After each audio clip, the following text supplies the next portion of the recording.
আসসালামু আলাইকুম রহমতুল্লাহি ওবরাকাত।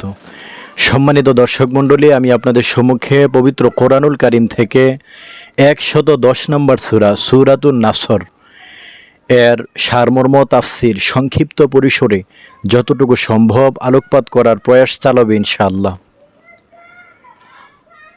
আল্লাহ পাক রব্বুল আলামিন নবী করিম সাল্লাল্লাহু আলাইহি ওয়াসাল্লামকে উদ্দেশ্য করে বলেন, ইযা জাআ নাসরুল্লাহি ওয়াল ফাতহ, ও আমার প্রিয় হাবিব, আমি যখন সাহায্য করব, বিজয় দান করব, বড় আইতান্না সায়াদখুলুনা ফি দীনিল্লাহি আফওয়াজা, তখন আপনি দেখবেন মানুষেরা দলে দলে ঝাঁকে ঝাঁকে বাদ ভাঙ্গা জোয়ারের ন্যায় ইসলামের দিকে ধাবিত হতে থাকবে, প্রবেশ করতে থাকবে।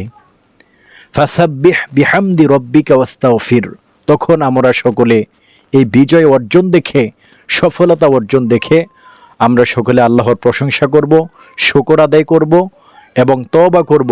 ইন্নাহু কানা তাওয়াবা, এবং অবশ্যই আল্লাহ পাক রব্বুল আলামিন আমাদের তাওবাকে কবুল করবেন। সম্মানিত দর্শক মণ্ডলী, সূরাতুন নাসর এই সূরাটা মদিনার মধ্যে অবতীর্ণ হয়েছে। এই সূরার মধ্যে আয়াতের সংখ্যা হলো 3টা এবং 3 আয়াত বিশিষ্ট পবিত্র কোরআনুল কারীমে মোট সূরার সংখ্যা হলো 3টা: সূরাতুন নাসর, সূরাতুল আসর এবং সূরাতুল কাউসার। এবং এই আয়াতের মধ্যে 27টি শব্দ রয়েছে এবং 77টি অক্ষর রয়েছে। যদি কোনো আল্লাহর বান্দাবান্দিরা এই সূরাটা একবার তেলাওয়াত করে, আল্লাহ পাক রব্বুল আলামিন তাদের আমলনামায় কমপক্ষে 770টা নেকদান করবেন। সুবহানাল্লাহ। সম্মানিত দর্শক মণ্ডলী, এই সূরাটার সূরাতুন নাসর, এই সূরাটার আরেকটা নাম রয়েছে, সেই নামটা হলো আত-তাওদী', অর্থাৎ বিদায়ের সূরা। নবী করিম সাল্লাল্লাহু আলাইহি ওয়াসাল্লামের জীবদ্দশায় পূর্ণাঙ্গভাবে অবতীর্ণ হওয়া সর্বশেষ সূরা হলো সূরাতুন নাসর। নবী করিম সাল্লাল্লাহু আলাইহি ওয়াসাল্লাম এই সূরা যখনই অবতীর্ণ হয়, তারপর থেকে প্রায় সময় বলতেন, এই সূরার মধ্য দিয়ে আমি বিদায়ের ইঙ্গিত পাচ্ছি, হয়তো আমি আর বেশি দিন দুনিয়ার মধ্যে থাকবো না, হয়তো আমাকে চলে যাওয়া লাগবে। হযরত আয়েশা, হযরত ফাতেমা রাদিয়াল্লাহু তাআলা আনহা এই সূরা নাজিল হওয়ার পর থেকে অনবরত ক্রন্দন করতেন, কান্নাকাটি করতেন। একদা নবী করিম সাল্লাল্লাহু আলাইহি ওয়াসাল্লাম হযরত ফাতেমা রাদিয়াল্লাহু তাআলা আনহাকে উদ্দেশ্য করে বলেন, মা ফাতেমা, তুমি কেঁদো না, ক্রন্দন করিও না, একটা খুশির সংবাদ শোনো। কানে মুখে বলতে লাগলেন, যখন আমি ইন্তেকাল করব, কাল কিয়ামতের ময়দানে সর্বপ্রথম সাক্ষাৎ করব তোমার সাথে ইনশাআল্লাহ। হযরত ফাতেমা রাদিয়াল্লাহু তাআলা আনহা এই কথা শোনার পর একটু করে মুচকি হাসি দিলেন। খলিফাতুল মুসলিমিন হযরত উমর রাদিয়াল্লাহু তাআলা আনহু একদা এক মজলিসের মধ্যে এই সূরাটা তেলাওয়াত করার পর সাহাবাদেরকে উদ্দেশ্য করে বলতে লাগলেন, ও আমার সাহাবেরা, তোমরা এই সূরা থেকে কে কি বুঝেছো? এক সাহাবী বলতে লাগলেন, আমি এই সূরা থেকে বুঝেছি বিজয় দেওয়ার মালিক একমাত্র একজন, তিনি হলেন আল্লাহ। অন্য এক সাহাবী বলতে লাগলেন যে আমাদেরকে আরো বড় বড় শহর বিজয় করতে হবে। অন্য এক সাহাবী বলতে লাগলেন, বিজয় অর্জন করার পর, সফলতা অর্জন করার পর একমাত্র প্রশংসা করতে হবে আল্লাহর, শুকরিয়া আদায় করতে হবে আল্লাহর। হযরত ওমর রাদিয়াল্লাহু তাআলা আনহু তিনি বলতে লাগলেন, তোমাদের কারোরটা সঠিক হয় নাই। অতঃপর হযরত আব্দুল্লাহ ইবনে আব্বাস রাদিয়াল্লাহু তাআলা আনহু তিনি খুবই ছোট, তার নিকট বলতে লাগলো, ও আব্দুল্লাহ ইবনে আব্বাস, তুমি এই সূরা থেকে কি বুঝেছো? তখন সে উত্তর দিতে লাগলো, আমি এই সূরা থেকে বুঝেছি যে আমি বিদায়ের ঘ্রাণ পাচ্ছি। আমি এই সূরা থেকে বুঝতে পেরেছি যে নবী করিম সাল্লাল্লাহু আলাইহি ওয়াসাল্লাম তিনি আমাদের মধ্যে আর বেশি দিন থাকবেন না।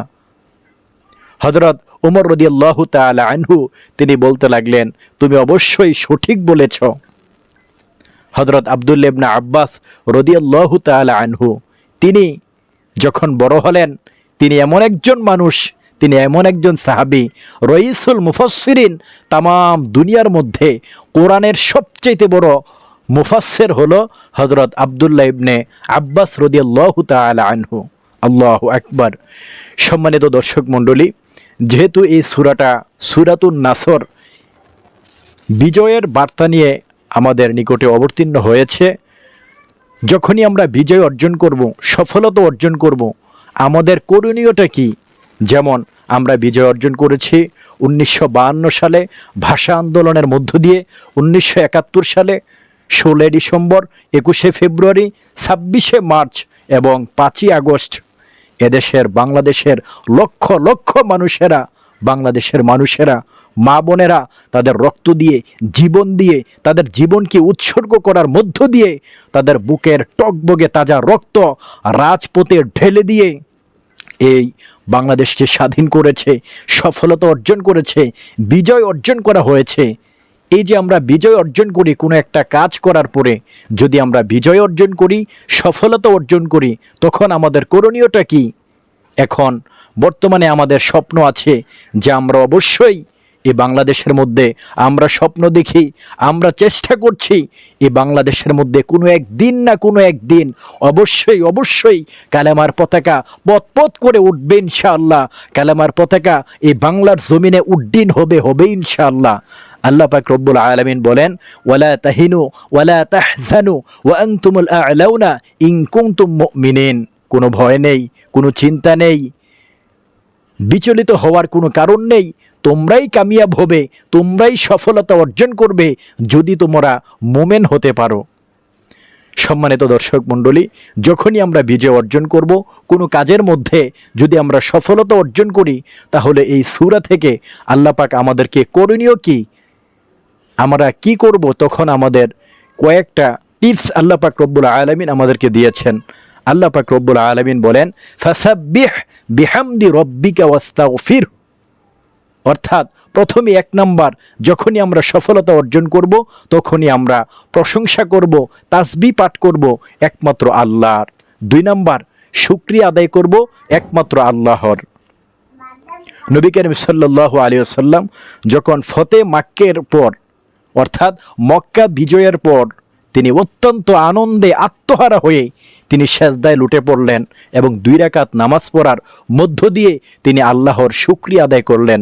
আলহামদুলিল্লাহ, আল্লাহ তুমি আমাকে মক্কা বিজয় দান করছো। হযরত মুসা আলাইহিস সালাতু ওয়াস সালাম, তিনাকে যখন ফেরাউনের কবল থেকে আল্লাহ পাক রব্বুল আলামিন রক্ষা করলেন, মুক্তি দান করলেন, হযরত মুসা আলাইহিস সালাম প্রতি বছর যতদিন জীবদ্দশা অবস্থায় তিনি ওই দিনটা মুহররমের 10 তারিখ স্মরণ করে তিনি ওই দিন রোজা রেখে আল্লাহর শুকরিয়া আদায় করতেন। এবং বর্তমানে তাদের তিনার অনুসারীরা, ইহুদিরা, তারা আজ পর্যন্ত মুহররমের 10 তারিখ তারা রোজা রাখার মধ্য দিয়ে আল্লাহর শুকর আদায় করে। সম্মানিত দর্শক মণ্ডলী, আমরা অবশ্যই কোনো কিছুতে বিজয় অর্জন করলে, সফলতা অর্জন করলে আমরা নামাজ পড়ব, সেজদায় লুটে যাব, অথবা মুসা আলাইহিস সালামের সুন্নাহ আমরা রোজার মধ্য দিয়ে আমরা শুকরিয়া আদায় করব। এবং সাথে সাথে শুধু আল্লাহর শুকর আদায় করলে চলবে না, সাথে সাথে মানুষেরও শুকর আদায় করতে হবে। যদি আমরা কোনো একটা সফলতার পিছনে কোনো এক কারোর অবদান থাকে, অবশ্যই তার কৃতজ্ঞতা জ্ঞাপন করতে হবে। আমরা সেজন্য আসুন আমরা থ্যাঙ্কস, ধন্যবাদ, জাযাকাল্লাহ, শুকরিয়া, কৃতজ্ঞতা জ্ঞাপন করার, মানুষের প্রতি কৃতজ্ঞতা জ্ঞাপন করার এখন থেকে অভ্যাসে যেন আমাদের পরিণত হয়। আমাদের মধ্যে অনেকে আছে যারা কৃতজ্ঞতা অর্জন করতে চায় না, যারা মানুষের যে একটা উপকার করেছে তার কোনো কৃতজ্ঞতা, তাকে ধন্যবাদ, সে যে এত বড় একটা উপকার করলে তার মধ্য দিয়ে, তার উসিলায় আপনি চাকরিটা পেয়েছেন, তার উসিলায় আপনি একটা ভালো একটা অবস্থানে আপনি পৌঁছেছেন, অবশ্যই তাকে দেখার পর অনেকেই আছে তাকে কোনো পাত্তাই দেয় না, মনে হয় তাকে চিনে না, এটা হলো অকৃতজ্ঞ। এজন্য আল্লাহ পাক রব্বুল আলামিন বলেন, ইন্নাল ইনসানা লিরাব্বিহি লাকানুদ। মানুষ হলো দুনিয়ার মধ্যে সবচেয়ে বেশি মুখারাম, অকৃতজ্ঞশীল বান্দা মানুষ।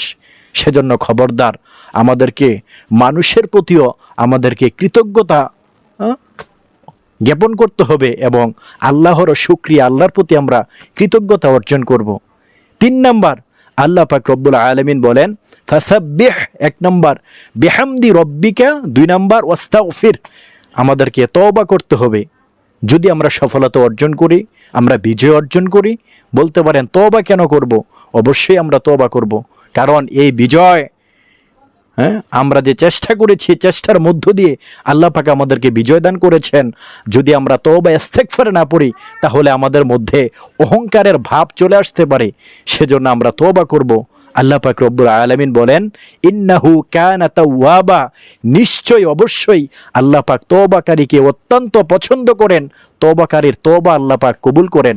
আল্লাহ পাক রব্বুল আলামিন আমাদের সকলকে বুঝে শুনে আমলের তৌফিক দান করুক। আল্লাহ পাক রব্বুল আলামিন আপনাদেরকে উত্তম প্রতিদান দান করুক। আসসালামু আলাইকুম ওয়া রাহমাতুল্লাহ।